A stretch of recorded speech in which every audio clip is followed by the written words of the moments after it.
আসসালামু আলাইকুম ভিউয়ার। আজকে আপনাদের সামনে আরেকটি নতুন বিষয় নিয়ে হাজির হয়েছি। সেটি হচ্ছে হিসাব বিজ্ঞানের প্রথম যে ধাপটি, হিসাব চক্রে লেনদেন চিহ্নিতকরণ, সেটি নিয়ে। এবং এই এপিসোডে আমরা আপনাদেরকে দেখাবো লেনদেন কিভাবে আইডেন্টিফিকেশন বা চিহ্নিত করতে হয় সেই বিষয়গুলো, এবং কোন ঘটনাগুলো লেনদেন এবং কোন ঘটনাগুলো লেনদেন নয় সেগুলো কিছু ফিজিক্যাল উদাহরণের মাধ্যমে আমরা আপনাদের বোঝানোর চেষ্টা করব। তাই চলুন আমরা আজকে একটি লেনদেন, যে ট্রানজাকশন, কিছু ট্রানজাকশনের বাস্তব উদাহরণের মাধ্যমে আমরা এগুলো বোঝানোর চেষ্টা করব, কিভাবে একটি ট্রানজাকশন লেনদেন হতে পারে এবং কিভাবে একটি ট্রানজাকশন লেনদেন হতে পারে না। তাহলে বন্ধুরা চলুন আমরা দেখে নিই কিভাবে একটি ট্রানজাকশন লেনদেন হতে পারে। যেমন আমি প্রথমেই বলি যে আমরা সোহেল এন্টারপ্রাইজ 2017 সালের জানুয়ারি মাসে নিম্নলিখিত ঘটনাগুলো সংঘটিত হয়েছে। আমরা এখন দেখব যে সোহেল এন্টারপ্রাইজ 2017 সালের জানুয়ারি মাসে তিনি তার ব্যবসায়িক কার্যক্রমে কিছু নিম্নলিখিত কিছু ঘটনাগুলো সংঘটিত হয়েছে বা ট্রানজাকশনগুলো সংঘটিত হয়েছে। সেই ট্রানজাকশনগুলো কি কি আমরা এখন একটু দেখে নেব। তাহলে আমাদের প্রথম ট্রানজাকশনটি সোহেল এন্টারপ্রাইজ কি করেছিল, যে 50,000 টাকা মূলধন নিয়ে ব্যবসা আরম্ভ করা হলো। আচ্ছা, যখন সোহেল এন্টারপ্রাইজ 50,000 টাকা মূলধন নিয়েছে তখন কি এটি ট্রানজাকশন হবে না ট্রানজাকশন হবে না? এটি নিঃসন্দেহে একটি ট্রানজাকশন। তাহলে আমরা প্রথম কথায় এটিকে বলবো কি, এটা একটা ট্রানজাকশন। এখন এটি কেন ট্রানজাকশন আমরা বলবো সেটা জানি। এটি এই জন্য ট্রানজাকশন যে মিস্টার সোহেল এন্টারপ্রাইজ তার ব্যক্তিগত নিজের ফান্ড থেকে সে মূলধন নিয়ে এসে ব্যবসায় আরম্ভ করছে। তাহলে ব্যবসায় নগদ অর্থ বৃদ্ধি পেয়েছে, ব্যবসার অবস্থার পরিবর্তন হয়েছে এবং সোহেল এন্টারপ্রাইজের মূলধনের পরিবর্তন ঘটেছে। সুতরাং এখানে আমাদের কি হচ্ছে, একদিকে নগদ অর্থ বাড়ছে, আরেকদিকে মূলধন কি মালিকের মূলধন বাড়তেছে। সুতরাং আমাদের কি হচ্ছে, যে ব্যবসার আর্থিক অবস্থার যদি কোনো পরিবর্তন ঘটে বা ডুয়াল এন্ট্রি সিস্টেমে কি বলে যে ডেবিট এবং একটা ক্রেডিট পক্ষ থাকে, তাহলে সেটি কি ট্রানজাকশন হবে। তাহলে আমরা বুঝতে পারলাম এখানে সোহেল এন্টারপ্রাইজের মূলধনের সাথে ব্যবসার নগদ অর্থের পরিবর্তন ঘটছে। সুতরাং এখানে এটি একটি ট্রানজাকশন।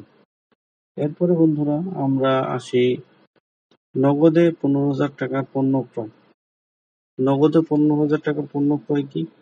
একটা ব্যবসা প্রতিষ্ঠানের প্রয়োজনে 15,000 টাকার পণ্য ক্রয়, এটিওকে আমরা বলতে পারি ট্রানজাকশন। কেন ট্রানজাকশন? কেন?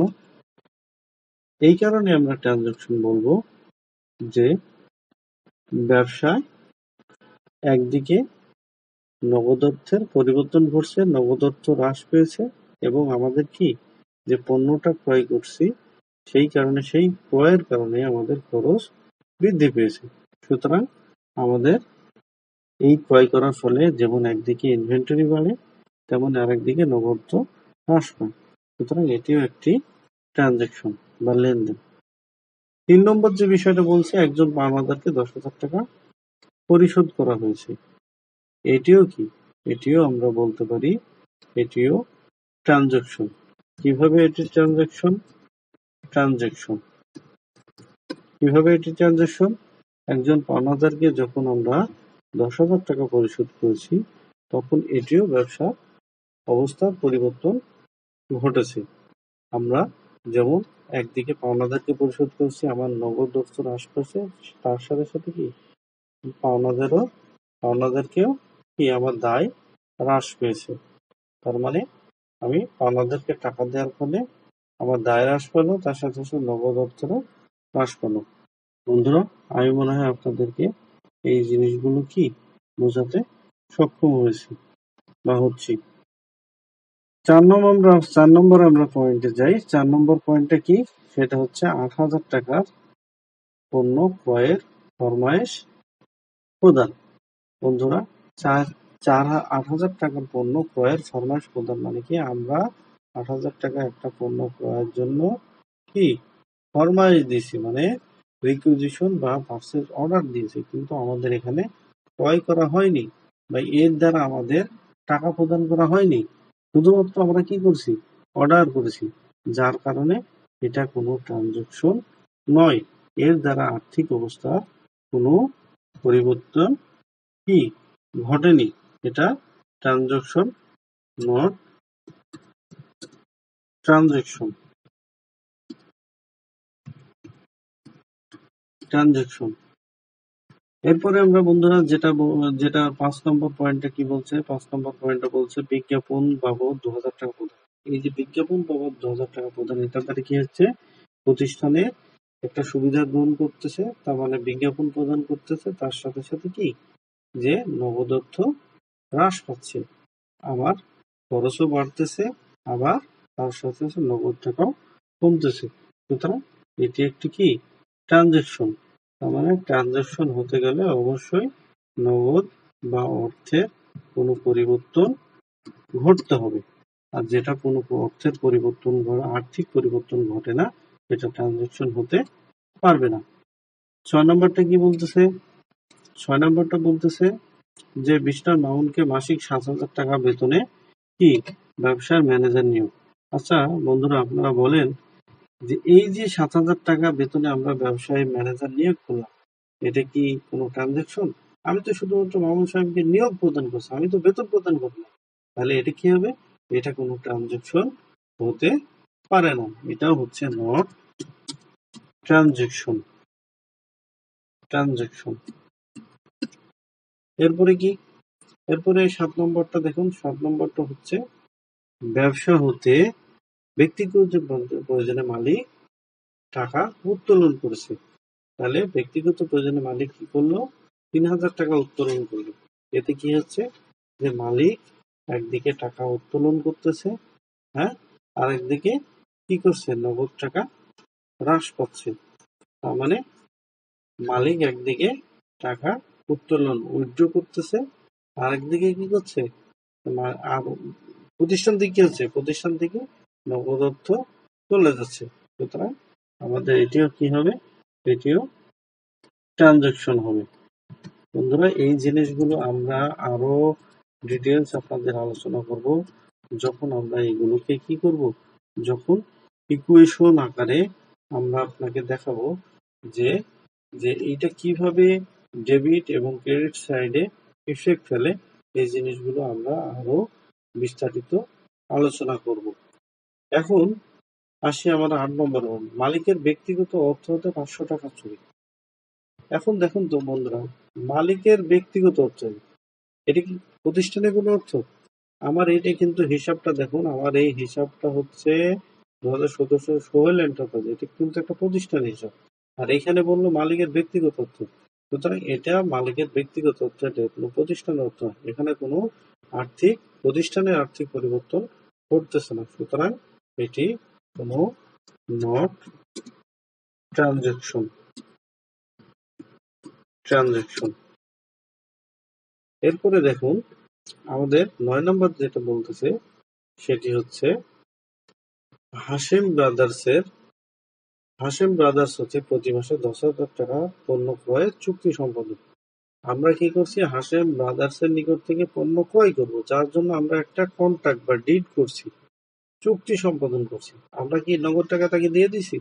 না, তার কাছ থেকে মাল ক্রয় করছি এখানে। সুতরাং এটিও কোনো ট্রানজাকশন, আমাদের কোনো আর্থিক অবস্থা পরিবর্তন হয়নি বা আর্থিক কোনো কার্যাবলী তার সাথে সম্বন্ধিত। সুতরাং এটিও নট কি ট্রানজেকশন। এরপরে আমরা যাই 10,000 টাকা মূল্যের পণ্য হানি ট্রেডার্স এর নিকট বিক্রয়। আচ্ছা, আমরা বিক্রি করলে ধরেন একটা মোবাইল বিক্রি করতে, বিক্রি করলে কি করবো, আমরা টাকা পাবো না। তাহলে আমি কার কাছে, হানিফ, মিস্টার করিম, যে কেউ হতে পারে, তাহলে তার কাছে আমরা বিক্রি করছি। তাহলে আমার একদিকে কি আয় বাড়তেছে, আর আরেকদিকে কি কি হচ্ছে, আমি এটা কোনো একজন ব্যক্তির নিকট, হানিফ একজন গ্রহীতা, সে কি করতেছে, আমাকে টাকা দিচ্ছে। তাহলে আমার নগদার্থ বৃদ্ধি পাচ্ছে, তার সাথে সাথে অর্থের কি নগদাই বৃদ্ধি পাচ্ছে, আর আমার পণ্য যেটা আছে ইনভেন্টরি সেটা কমে যাচ্ছে। সুতরাং এটিও কি একটি ট্রানজাকশন। এখানে বোথ সাইড, বোথ দুটো পক্ষ থেকে অর্থের আদান প্রদান করা হচ্ছে। সুতরাং এটিও কি একটি ট্রানজাকশন। এটিও একটি ট্রানজাকশন। এটিও একটি ট্রানজাকশন। এখন বন্ধুরা, আমরা একটা জিনিস আপনাদেরকে, যখন এই জিনিসগুলো আমার মনে হয় এই কোন ঘটনাগুলো লেনদেন, কোন ঘটনাগুলো লেনদেন নয়, এই যে লেনদেন আইডেন্টিফিকেশন, যে আমরা বিষয় অ্যাকাউন্টিং এর যে প্রাথমিক যে ধাপ, লেনদেন চিহ্নিত করা, কোনটা কোন ঘটনার লেনদেন, কোন ঘটনার লেনদেন নয়, এগুলো আপনাদেরকে আমরা বিশদ ব্যাখ্যা করলাম। এই জিনিসটি আমরা কি করব, আমরা আর একটু যদি আপনাকে এইটাই যদি আমি আমরা যে সূত্র আমরা বলি যে অ্যাসেট সমান liabilities plus honours equity, honours equity. এখন দেখুন তো, আমি যদি আপনাকে বলি প্রথমে হচ্ছে 50,000 টাকা মূলধন নিয়ে ব্যবসা আরম্ভ করলো, তাহলে কি অ্যাসেট, কি নগদ টাকা অ্যাসেট না? তাহলে আমি যদি এখানে অ্যাসেটে ধরেন আমি এটা করলাম, অ্যাসেটে আমি ধরেন 50,000 টাকা বাড়াই দিলাম, অ্যাসেটে 50,000 টাকা বাড়াই দিলাম নগদ অর্থ। আর এখানে হচ্ছে এল থাকলো প্লাস অনার্স ইকুইটির মধ্যে কি মালিকের মূলধন থাকে, মালিকের মূলধনও 50,000 টাকা নিয়ে আসছে। তাহলে কি দেখেন তো, ডেবিটেড ক্রেডিট, অ্যাসেট সমান লায়াবিলিটি, দুই পাশে কি সমান হয় না? আমি যদি ইকুয়েশন করি দুই পাশে সমান হবে না? সুতরাং এইটি সবসময় কি হয়, অ্যাসেট লায়াবিলিটি সবসময় কি এটি সমান থাকে, এটি কখনো কম বেশি হবে না। এক পক্ষ বাড়লে আর এক পক্ষ বাড়ে, এক পক্ষ কমলে আর এক পক্ষ কমতে পারে। সুতরাং এইটা সবসময় ব্যালেন্স ব্যালেন্স থাকবে, ডেবিট এবং ক্রেডিট দুইটা সাইড থাকবে, যৌথ ডাবল এন্ট্রি সিস্টেম থাকবে, এবং এটি বোথ সাইডে পরিবর্তন করবে। বন্ধুরা, এভাবে আমরা প্রত্যেকটি ডেবিট এই ইকুয়েশনের মাধ্যমে আমরা পরবর্তীতে কোনো ভিডিওতে আমরা ফিজিক্যালি আমরা অঙ্ক করে দেখাবো, এবং এগুলো আরো ভালোভাবে বোঝানোর চেষ্টা করব। তবে বন্ধুরা, আজকে এ পর্যন্তই। আমরা শুধুমাত্র লেনদেন চিহ্নিতকরণ কিভাবে করা যায়, লেনদেন কি, কোন ঘটনাগুলো লেনদেন হতে পারে, আর কোন ঘটনাগুলো আর্থিক অবস্থার সাথে সামঞ্জস্য নয় বা আর্থিক অবস্থার পরিবর্তন ঘটে না, সেগুলো লেনদেন নয়, এটা বুঝলাম। তবে আজকে বন্ধুরা এ পর্যন্তই। সবাই ভালো থাকবেন। আল্লাহ হাফেজ।